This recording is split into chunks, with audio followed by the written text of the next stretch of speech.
All right, good evening. Welcome to the Vancouver Aquarium.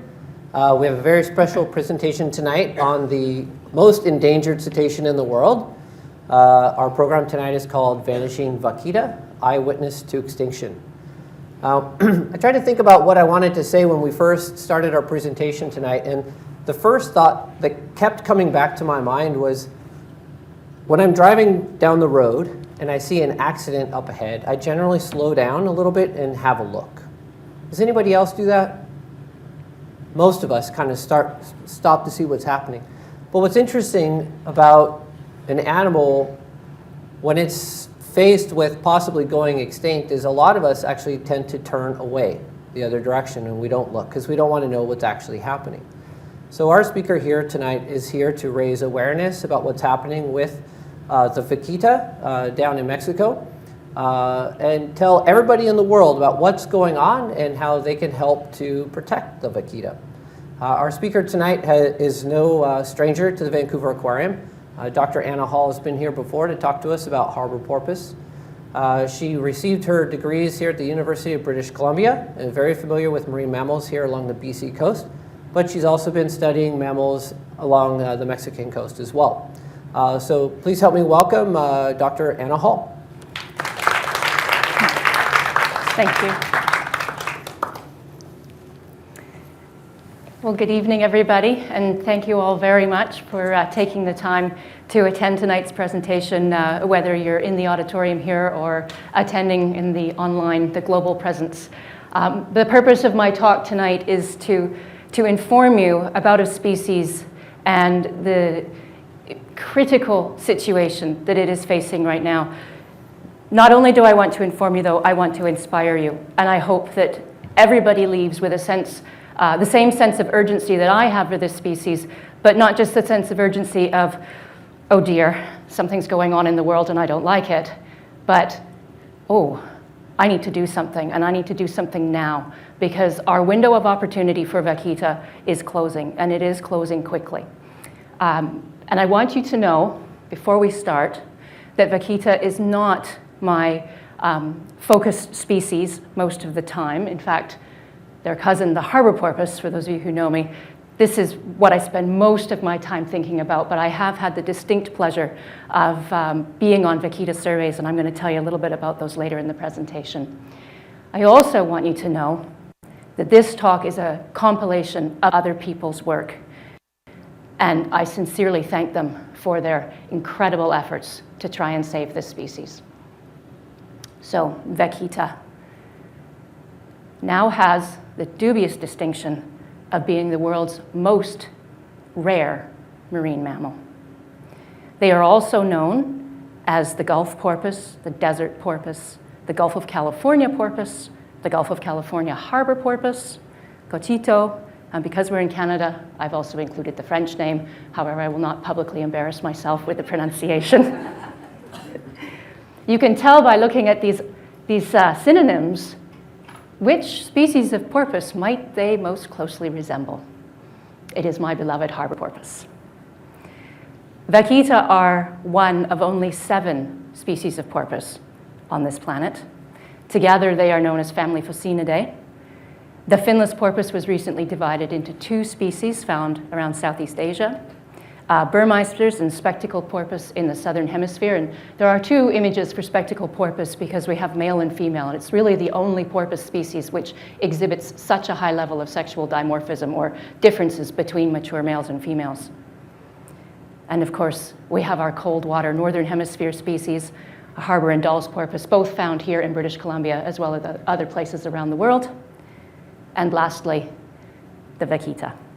The vaquita is, I think, one of the most beautiful marine mammals with really striking markings.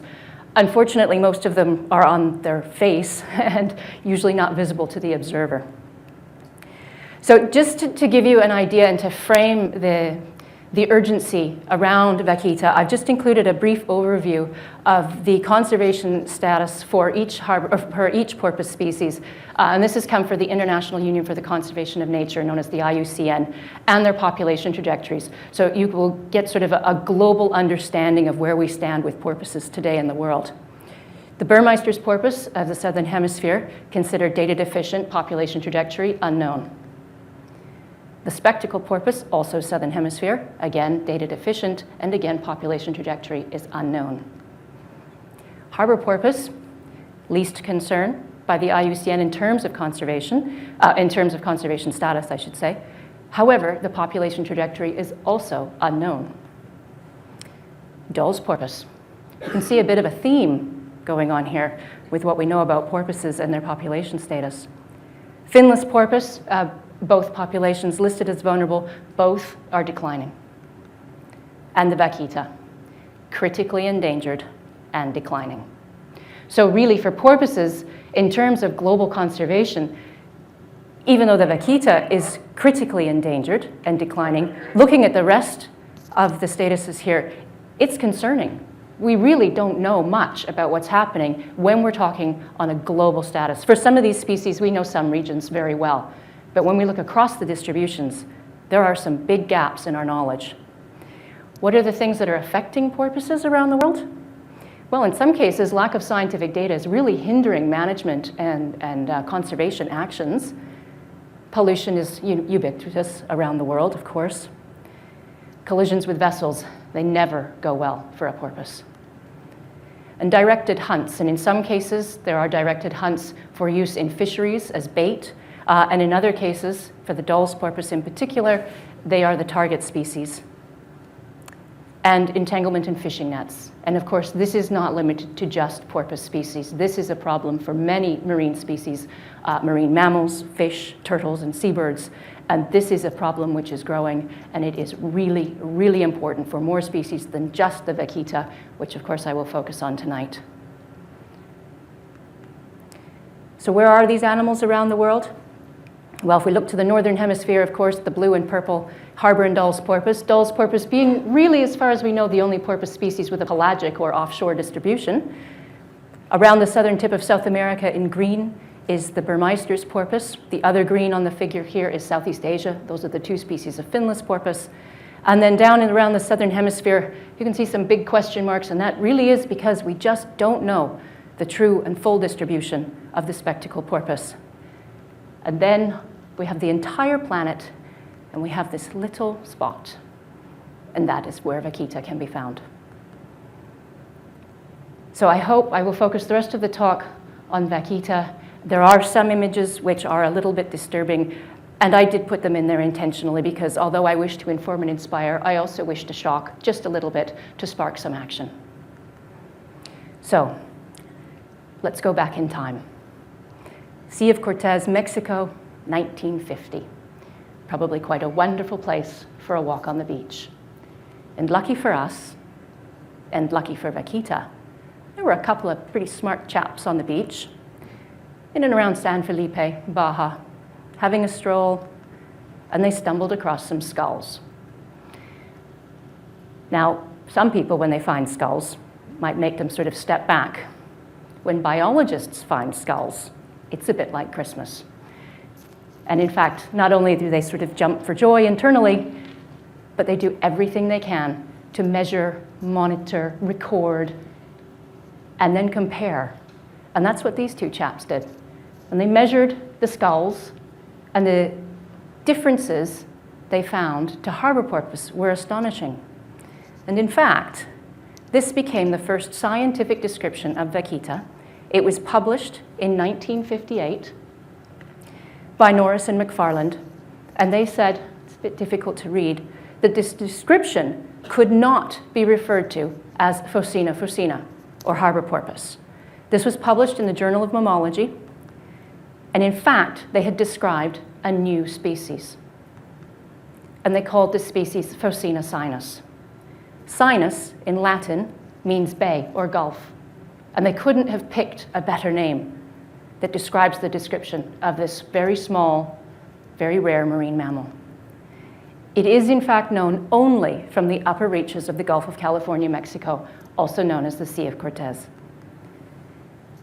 And less than 40 years later, it was declared endangered in Mexico in 1994. So we went from the excitement of scientific discovery to the disheartenment of discovering that this species is in decline and is endangered. Now the distribution, I'll show you here, this is just a little bit more blown up. The entire global range for this animal is about 4,000 square kilometers. That little bit right there.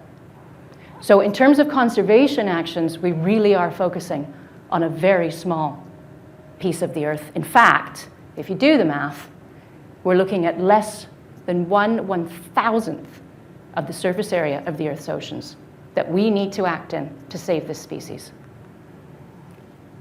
And here are some very rare photographs of living vaquita. And you can see right away, although they are these small, difficult to find marine mammals, they've got these really large dorsal fins. I was thrilled when I joined the Vaquita expedition, not just because I was on the Vaquita expedition, but because they had such prominent dorsal fins, and I was so used to spending days upon days looking for the tiny fins of harbour porpoise. And in fact, these animals' fins are much bigger and much easier to spot. It was delightful. But they are difficult to find, and I love this photograph because you can see the vaquita's face. That's very rare. But also look at what's beside it. It's a gull. And you can see how big the gull looks in comparison to the vaquita. And because they are so rare and because they are so difficult to find, we really know very little of the biology or the ecology of this species. We really don't understand what its role is in the Sea of Cortez ecosystems, what the trophic linkages are, and what truthfully would happen if it vanished. Would we notice? Would the ecosystem notice? And would the people who live along the shores of the Sea of Cortez notice? And would the rest of us here in British Columbia notice? Perhaps not. But just because we don't know and we aren't sure, to me, is not a reason that we should sit down and put our hands up and say, well, this is a bit difficult. Putting people on the moon is a bit difficult. Protecting a very small piece of the ocean is also difficult, but it's doable, just like putting people on the moon. So what do we know? What do we know about these animals? Well, generally, they are smaller than a harbour porpoise at about 5 feet in length at maturity. They do have very similar coloration to harbour porpoise, which makes it difficult if you're looking for them, in overcast skies when the sea might be gray. But luckily, they're in the Sea of Cortez. Gets a bit more sunshine than we do here. We do know that they have this very restricted range. And we also know that there are no subspecies. This is it. And ironically, their habitat is relatively clean and healthy. But they are in a precipitous decline. Here we have some data showing the population size.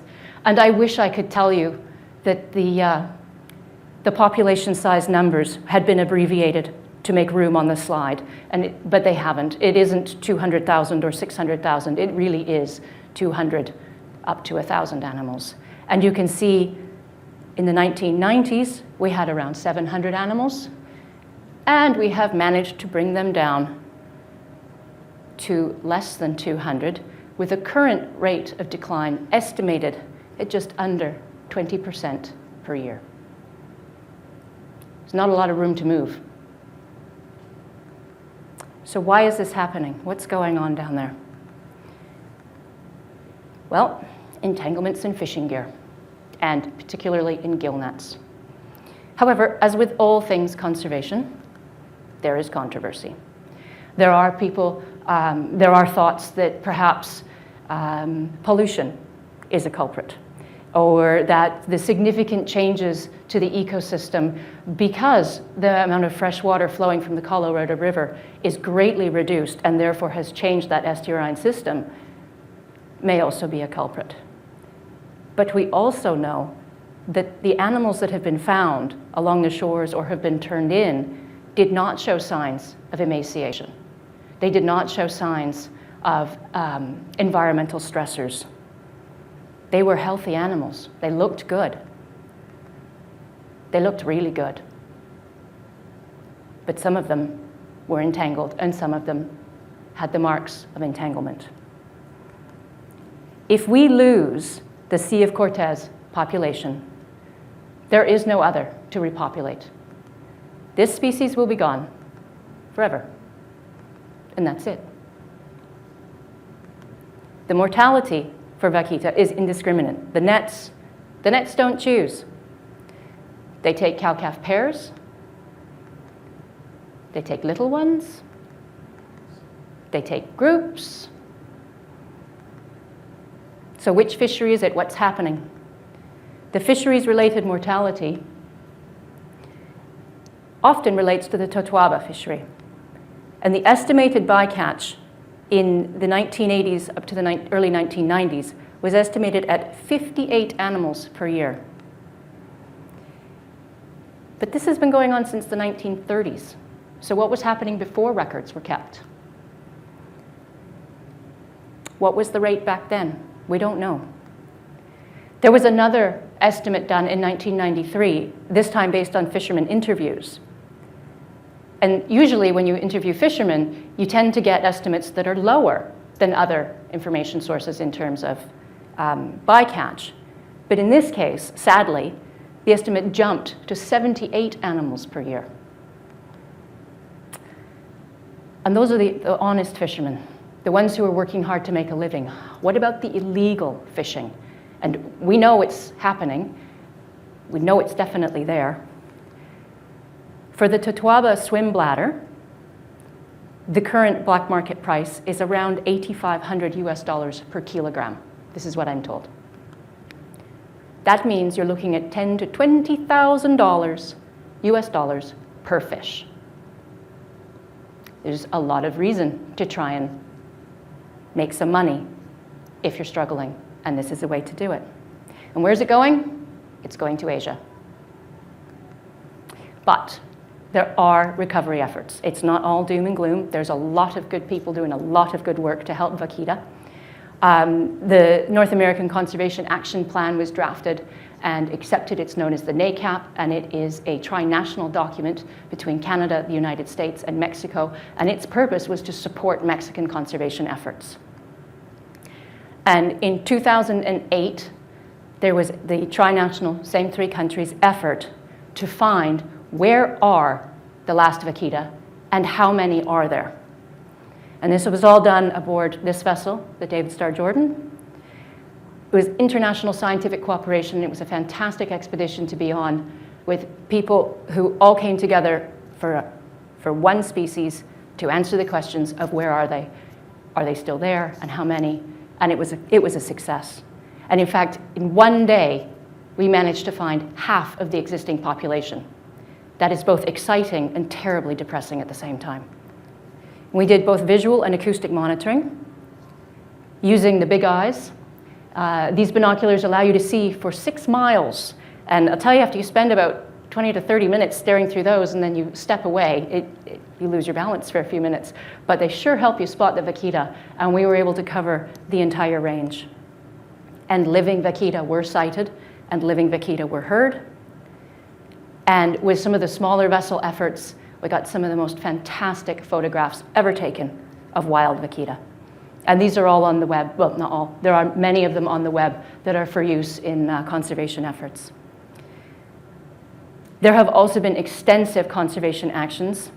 The creation of the International Committee for the Recovery of Vaquita, or CIRVA, and it's a scientific effort to try and put together the best available science to understand what's going on, but put it out there in the realm for conservation. There has been a massive financial investment by Mexico since about... Is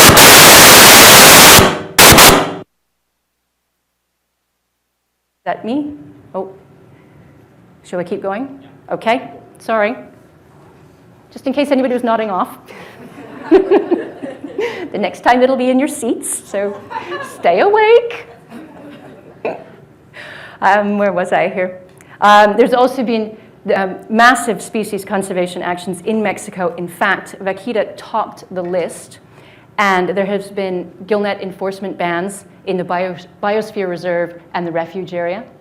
There has been an encouragement for alternative fishing methods, and in many cases this has been quite successful, and also a program for economic compensation for fishermen.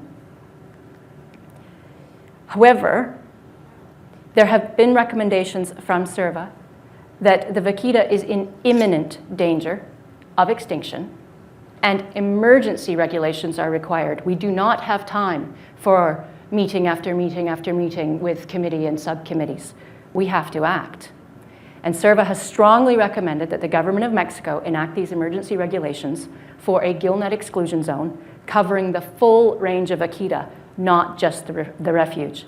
And I can tell you from having been there, when you're in the refuge at night, when you look at the radar screen, and the refuge is not, it's not a circle, it's not an easy geometric figure, but on the radar screen, you can see it perfectly outlined.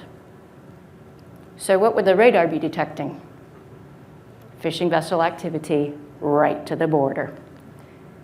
So here you can see the refuge and the gillnet exclusion zone and the Vaquita distribution. So if we can make the exclusion zone bigger than the distribution, when the number one factor for the decline of this population, this species, is a single thing, we really stand a good chance of saving them.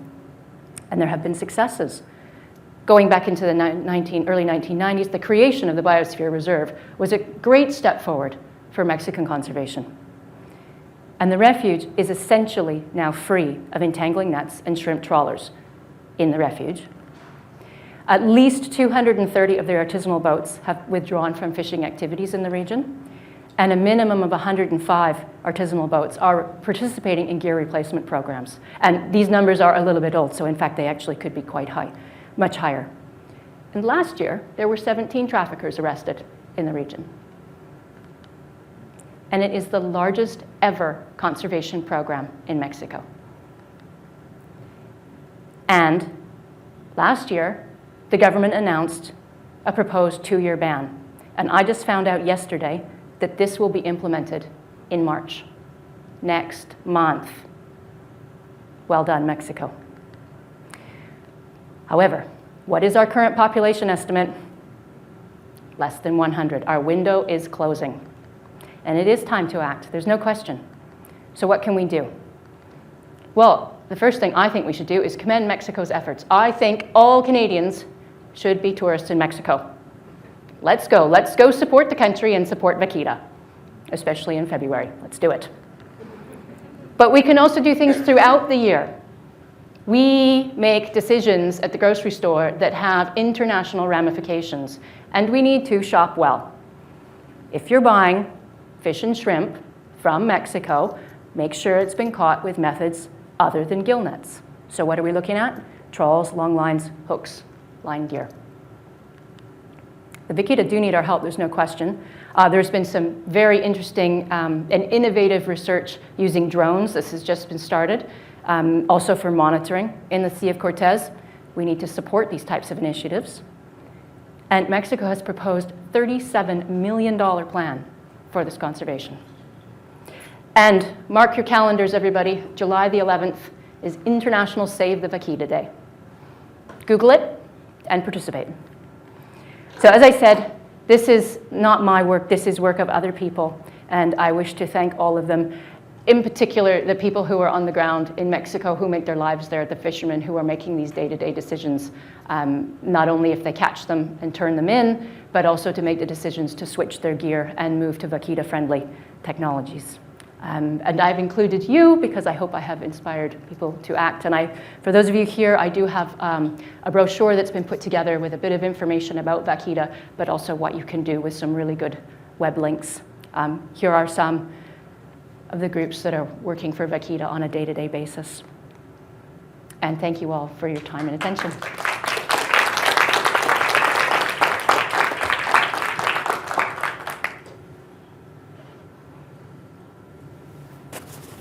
Can you hear me? All right, thank you very much, Anna. You're most Appreciate welcome. your talk tonight. So we'd like to go ahead and take some questions. So if anyone has a question here in the audience, please feel free to raise your hand. If anyone has a question online, please go ahead and type it into the comment section, and we'll get it here in the theater. I'll come around with a microphone.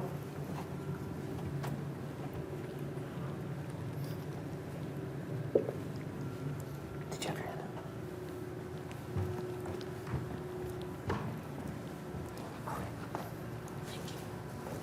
Hi, I'm not familiar with the Totoaba. if you could expand on that, and also the bladder, what is that being used for?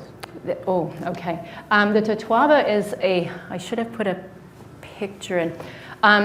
It's a fish, it's a fairly big fish, and apparently it's been fished a long time for a variety of reasons, the meat, as most fish are. The swim bladder is used to help buoyancy in fish. You're stretching my biology, or taking me back to undergraduate school. But it's an organ inside the fish that is used to help with the buoyancy and as the fish moves up and down in the water column to compensate. And it is used in Asia, as many things are, for virility, I suppose, is the best word for it.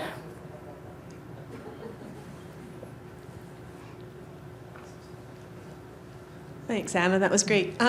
So how do, and I'm sorry, I was a little bit late arriving, but how do these guys compare with harbour porpoise, or does anyone know in terms of their life history parameters? And it's a good question, and of course to make forecasts about how long a species has, one has to think about what their rates of reproduction are and things like that.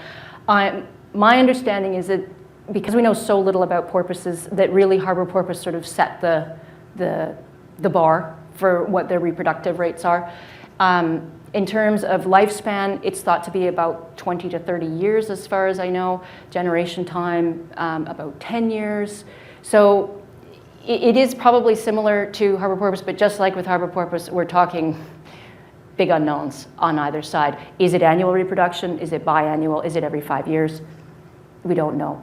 And fortunately, I mean, when we look at, I always say how in BC we know so very little about harbour porpoise, but we are data rich compared to what we know about the vaquita. And one of the big problems is, until very recently, when a vaquita was caught by the fishermen, there was a bit of a stigma attached to it. And in some cases, it was a little bit akin to Loch Ness Monster. Well, this doesn't really exist.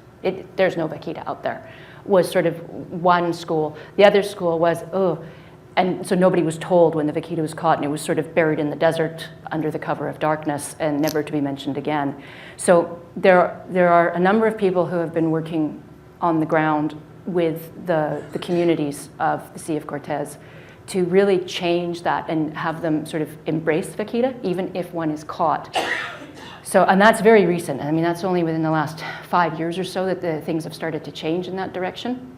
So I'm hoping, as the population goes down, understanding population biology and sort of the species gets more and more difficult.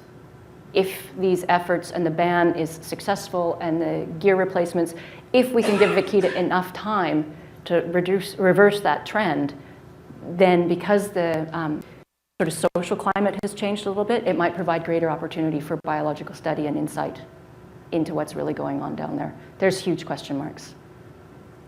okay, thank you. And then my other question is, so if we were going to go on a holiday in February, which community would you recommend? Okay, let's see. There are 3 real communities that are close to where vaquita is: San Felipe, Puerto Penasco, and if I can remember the other one, it's in the northern range, and I didn't get to go there. It'll come to me. Anyways, Sea of Cortez and Baja. I think it's only about a 4-hour drive from San Diego. Yes, it's doable.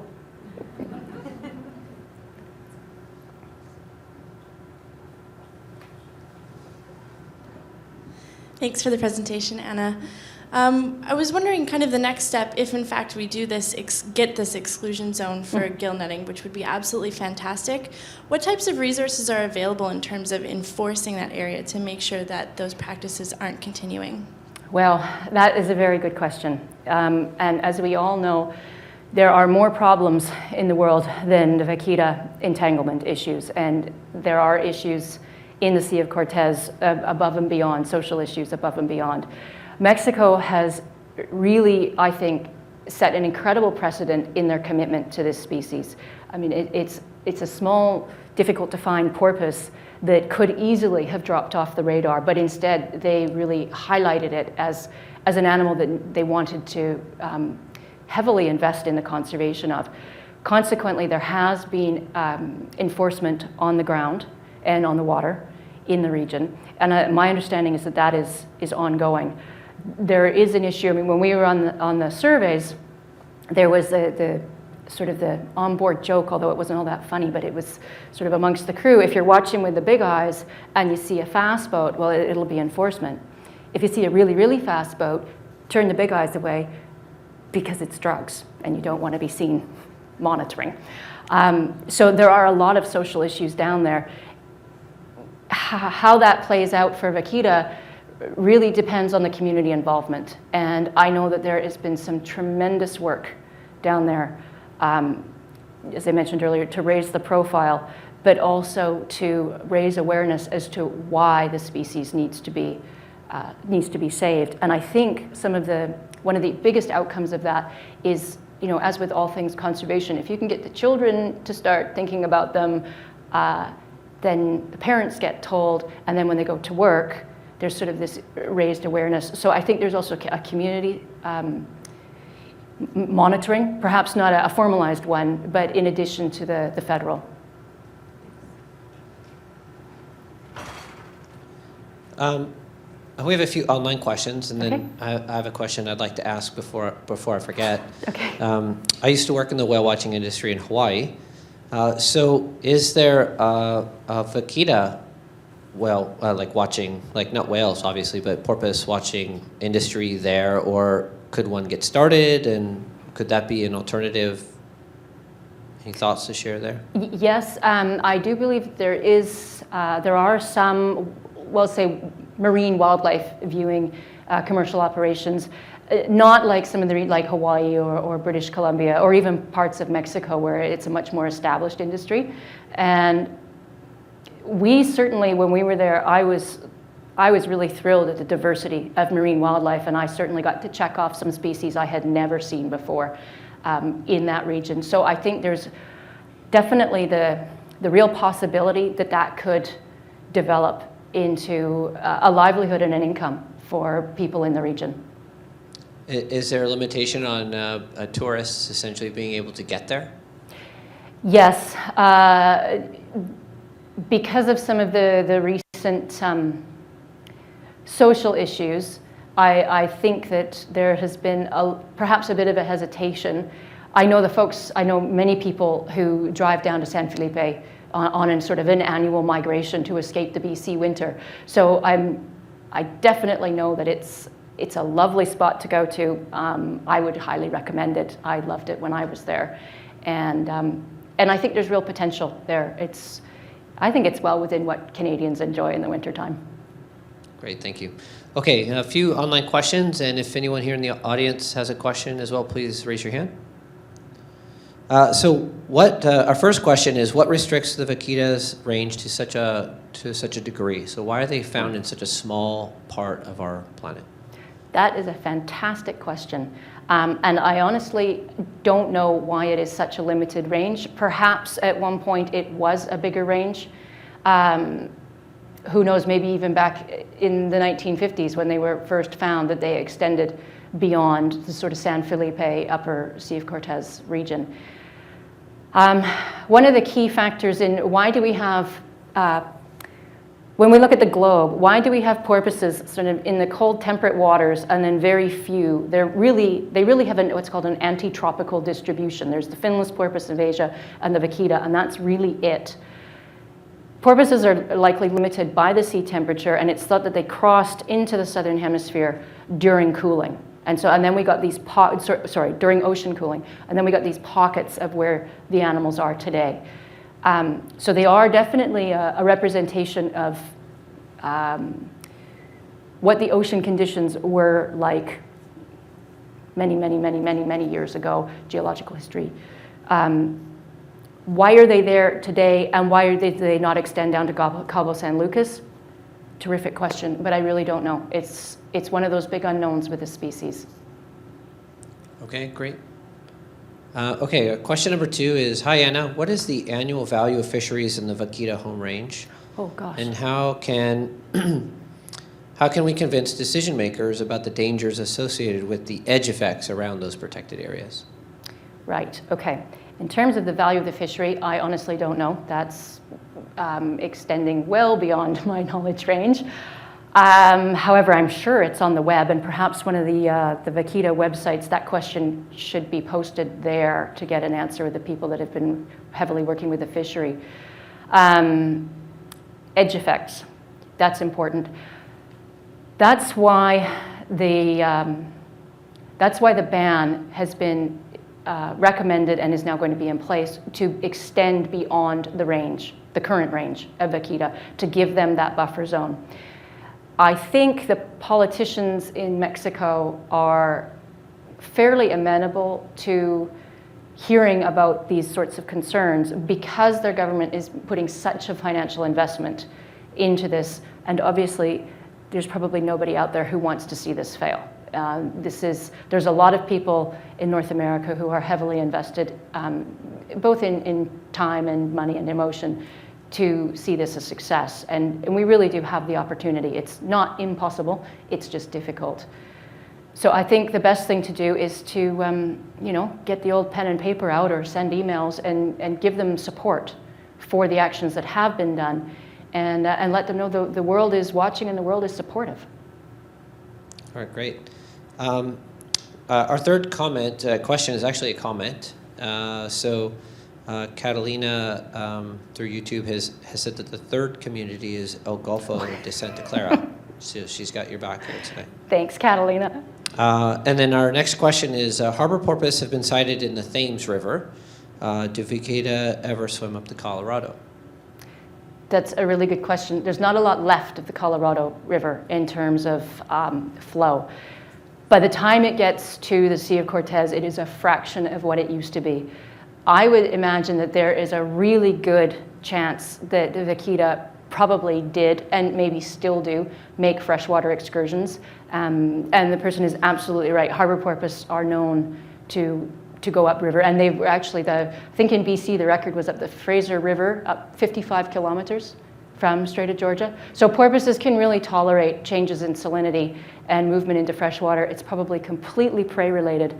I do know that there's a big concern because of the Colorado being such an extensive river, and its course takes it through many agricultural lands, that the level of pollution by the time it reaches the Sea of Cortez, it's bringing with it a whole host of contaminants that could have come from various agricultural practices throughout its entire course. As far as I know, there is no documented Vaquita in the river, but that certainly doesn't mean it doesn't occur. And you'd mentioned earlier that the nets are the biggest issue, that the water seems to be pretty clean and healthy, but there are some contaminants that do come down the Colorado. So Correct. Is there anybody there that is doing any analysis of tissues with animals? Of the tissues? Or sampling of the water or tissues of animals that have washed ashore to see if there are contaminant levels in them? Yes, I think there are. I know that the concerns, just looking, relatively speaking, as I mentioned at the beginning of the talk, it is really ironic that here we have this species that is on the edge of extinction, and yet relatively speaking, it's not like the Yangtze River dolphin, for instance, where the river was so polluted that it just became an unhealthy environment that marine wildlife couldn't exist in anymore. Relatively speaking, there are a lot of marine mammals in the Sea of Cortez, some of them doing very well. There are a lot of fish in the Sea of Cortez. It's a relatively healthy ecosystem. Now, having said that, we can't pretend for a minute that changing the flow of the Colorado didn't change that ecosystem. But that change didn't happen yesterday. And systems do adapt and they do change. So if we removed all the dams tomorrow, we would have a massive change. Would it be beneficial? I don't know, because the system has changed from what it once was. In terms of monitoring, I would imagine that the Vaquita that are collected probably are being examined. And in terms of water quality, I'm sure there's communities down there. But again, we have to remember that there are a lot of other issues in the region besides just conservation, and some of those are survival, and everything has a priority. Right, yeah, definitely a balance. Yes. Okay, we have some questions here at the top, so just give me a minute to get up there.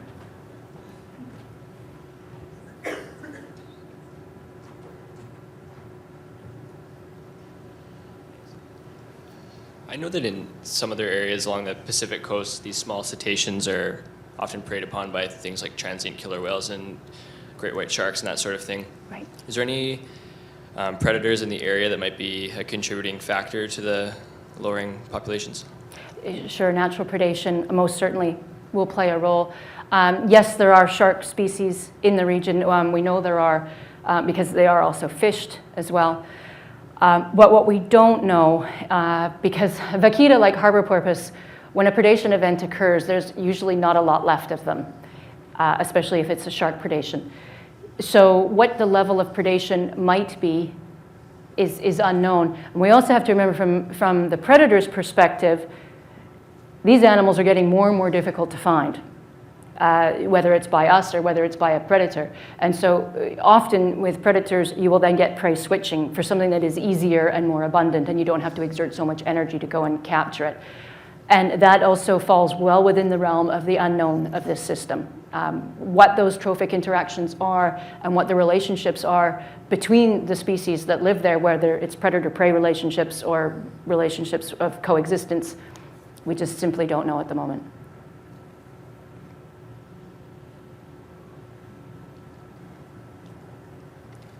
I always get a workout, the Q&A session of our programs, because I go back and forth. This is great. Thanks, Jim. Thanks, Anna. With these really rare species, doing studies of the basic biology is, sort of the last priority, and very often.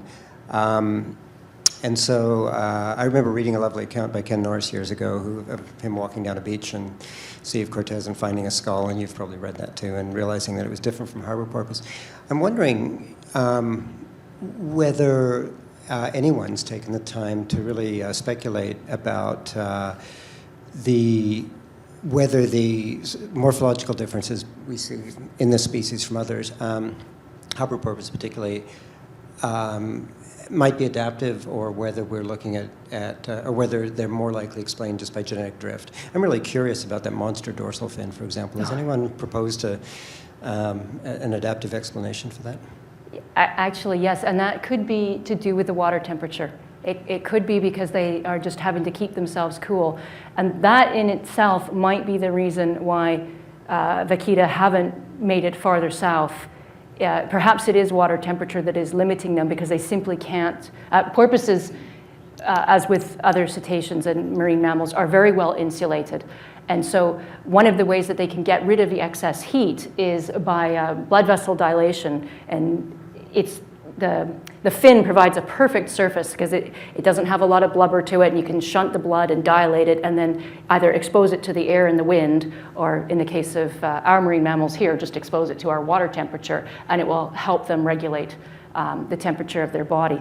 So yes, I mean, the fin is enormously big for a porpoise, especially when you look at the body size. So it probably is related to thermoregulation. The other thing is that when you look at the skulls of porpoises, there is an ancestor who had a much, much longer beak. And it's interesting, when you look at the face of a porpoise, one of the characteristics, if we were to describe them against a dolphin, is a dolphin, some of them, will have a long beak, whereas a porpoise never does. It has the blunt face.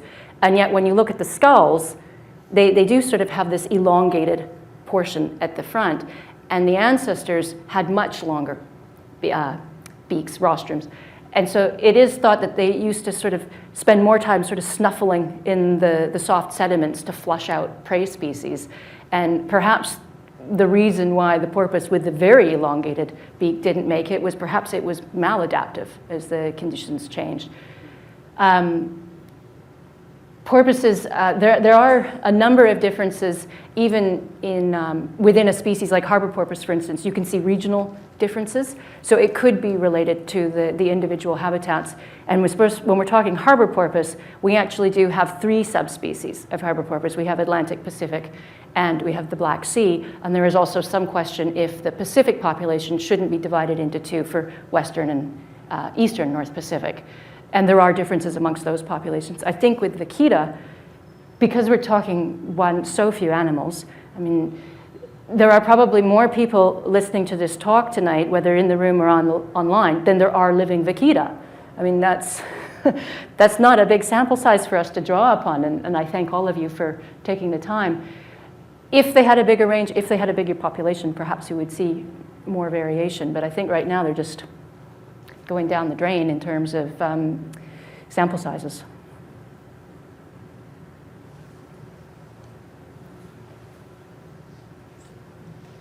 With as few of them as there are left, is there enough genetic diversity to actually rebuild a healthy species? My understanding is that from what we know, yes, there is. That it isn't a done deal yet. That if we can prevent them from being entangled in gill nets and we can give them some time to let the population recover from the effects of today, yesterday, and the last 40 years or more, and we let those calves grow and let them reproduce, that yes, the population can rebound. And when we talk about cetaceans, I mean, we really do have some conservation success stories of marine mammals that were greatly reduced in number and have rebounded. And one of my personal favorites is the eastern North Pacific gray whale, taken to the edge of extinction. And then in that case, it was, the cessation of whaling, and they were economically extinct. Gray whales were actually declared extinct in 1914. There aren't any more. And the whalers changed their target, which effectively protected them from what was their main threat and allowed them to reproduce, live, carry out all their life functions without this negative effect. And the population has rebounded in, it's around 2000, I think, that it reached historic levels and it had a decline recently, but it seems to be leveling out. Some of the pinnipeds in British Columbia, even harbor seals, greatly reduced and then brought back up, not as extensive as the gray whales, and elephant seals also brought back from the brink. So yes, it's a small population. I would even point to southern resident killer whales. Population is less than 100, and they're still thriving. They still have threats in BC, but at the moment still doing okay. They are not on the decline that Vaquita are. So I think there is definitely hope. Okay, we can take one last question if there's one here. No, okay, great. Well, thank you very much, Anna, for coming here tonight. That was a great presentation, and thanks for answering all of our questions. Thanks for bringing awareness to the issue of the Vaquita. A couple of things you had mentioned, how we can help the Vaquita. Could we, watch what seafood we're buying? And of course, the Vancouver Aquarium has the Ocean-wise Sustainable Seafood Program, which helps you find out what seafood is good. And bycatch is a big part of that. So look for the Ocean-wise symbol and help you find your seafood when you're going out there, and you can help protect animals like Vaquita. But I think also, like you suggested, going online and checking out specifically what kind of food is caught there and how it's caught is a great thing to do. And you could also write to the Mexican government and say, hey, great job, thanks for protecting the Vaquita, and let's keep it up. What can we do? So great options for folks. Thank you very much. We do have some programs coming up. The Sea Monsters Revealed exhibition is coming here to the Vancouver Aquarium starting on March 5th. We have kind of a pre-exhibition evening here on March 3rd, where we're co-hosting with Nerd Night Vancouver, and we're going to have 3 different speakers talk about kind of monsters, quote unquote, and that kicks off our lecture series, and you can check that out on the Vancouver Aquarium's events webpage. So thanks again for coming. The Vancouver Aquarium is a nonprofit organization dedicated to conservation of marine life. So if you would like to help out, please go online and check us out and support us if you can. Thank you very much. Good night. Thank you. Next call to action. Thank you. And if you have questions, come on down, and Anna has things to pass out to you if you're interested. Oh, there they are.